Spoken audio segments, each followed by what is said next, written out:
Chips কাণ্ডে কম তোলপাড় হয়নি, চরম পরিণতি নাবালকের। এবার সামান্য ফুলের জন্য চোর অপবাদ, কান ধরে উঠবোস। অপমানের জ্বালা সহ্য করতে না পেরে গলায় দড়ি দিয়ে আত্মঘাতী গৃহবধূ, এমনই অভিযোগ উঠে এলো নদিয়ার শান্তিপুর থেকে। জানা যাচ্ছে শুক্রবার সকালে করাতি বাড়িতে ফুল তুলতে গেলে চোর চোর বলে তাড়া করা হয়। পালিয়ে পাশের বাড়ির শৌচালয়ে আশ্রয় নেন ওই মহিলা।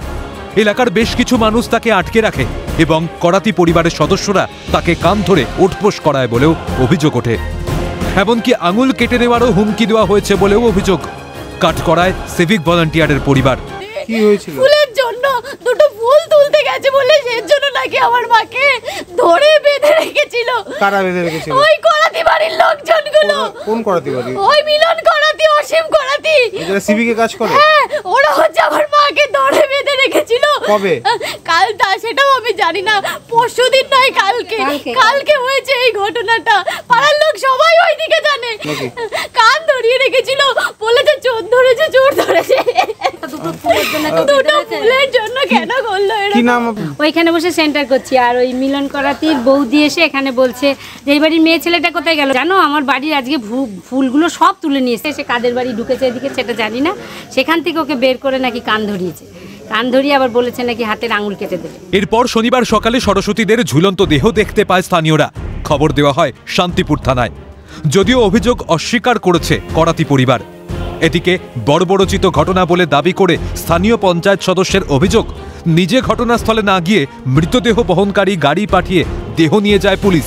সিভিক ভলান্টিয়ারের পরিবারের সদস্যদের বিরুদ্ধে অভিযোগ বলেই কি দেখা মিলল না পুলিশের? প্রভাব খাটিয়ে আগুনে জল ঢালার চেষ্টা। গতকালকে ছিল আমার, সিভিকে কাজ করি শান্তিপুর থানা। হ্যাঁ, তো আমি যখন ঢুকলাম তখন আমাকে বললো যে এই ব্যাপার। আমার বৌদি ছিল, দাদা ছিল, ওরা দুজন কোনো মারধরও করেনি, গালাগালি কালাজও করেনি, কিছুই বলেনি। এটা কিছুই না, এটা মিথ্যা কথা, বুঝলা। আমাদের বাড়িতে এসেছিল, বললাম তো 4টের সময় এসেছিল, দরজা খুলে দেখি উনি ফুল তুলতে ছিল। আমাদের গেট খোলা দেখে দৌড়ে পালালো। সে মতে উনি আমার আওয়াজটা পেয়ে দে দৌড়, কিছুই বলিনি, আমি শুধু দৌড় দিছি, ঠিক আছে, ওনাকে কিছুই বলিনি। আমি তো অন্ধকারে মুখও দেখতে পাচ্ছি না যে কে কি বলবো। পুলিশ নির্লজ্জ, পুলিশ একটা পুলিশ আছে না, একটা মানে তদন্তকারী নেই, কীভাবে কি মারা গেছে কিচ্ছু নেই, শুধু ডোম আর এক ডোমের গাড়ি পাঠিয়ে লাশটা তুলে নিয়ে চলে গেছে। কারণ পুলিশের প্রভাব খাটিয়ে এটা ঘটতে পারে, যে হয়তো বলে দিয়েছে যে যাতে কোনো পুলিশ না আসে। এটা একটা বর্বর, এবং আমরা মনে হচ্ছে যেন এগিয়ে এসেছি 50 বছর, না আমরা দেখলাম যে 50 বছর পিছিয়ে গেছি। ঘটনায় ফের বিতর্কে সিভিক ভলান্টিয়ার। করাতি পরিবারের বিরুদ্ধে লিখিত অভিযোগ দায়ের। ঘটনায় শুরু রাজনৈতিক তরজা। প্রকৃত দোষীদের শাস্তির দাবি তৃণমূলের। অন্যদিকে 24 ঘন্টার মধ্যে অভিযুক্তরা গ্রেফতার না হলে বৃহত্তর আন্দোলনের হুঁশিয়ারি বিজেপির। প্রকৃত দোষী যেই হোক না কেন, আমি পুলিশ প্রশাসনকে বলবো সঠিক তদন্ত করে কোনো রাজনৈতিক রং না দেখে সে সাজা পাক, এইটাই আমি চাই। এবং অথবা আমি প্রকৃত দোষী শাস্তি চাই। বলছি তো, শান্তিপুর থানার পুলিশকে আমরা বলছি 24 ঘন্টার মধ্যে সিভিক ভলেন্টিয়ার এবং তার ভাগ্নে, সিভিক ভলেন্টিয়ারের নাম মিলন করাতি এবং তার ভাগ্নে অজিত করাতিকে গ্রেপ্তার করতে হবে, জেলে ঢোকাতে হবে।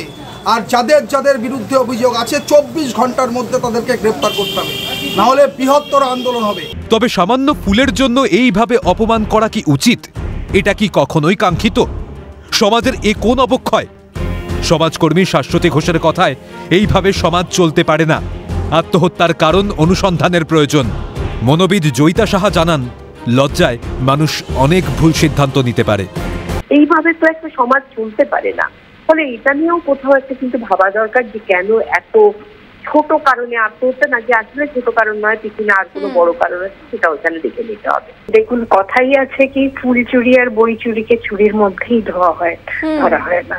তো সেখানে যদি একটা মহিলাকে সমাজের সবার সামনে এরকম ভাবে কান ধরে ওঠ বসানো করা হয়, তাহলে সেটা তার জন্য ভীষণই লজ্জাদায়ক একটি ব্যাপার, সেটা পাড়ার সামনে। তো তখন লোকে কিছু ভুল সিদ্ধান্ত নিতেই পারে এই অবস্থায়। এখন দেখার অভিযুক্তদের বিরুদ্ধে পুলিশ কোনো পদক্ষেপ নেয় কিনা। প্রসেনজিৎ বিশ্বাসের রিপোর্ট, ক্যালকাটা নিউজ।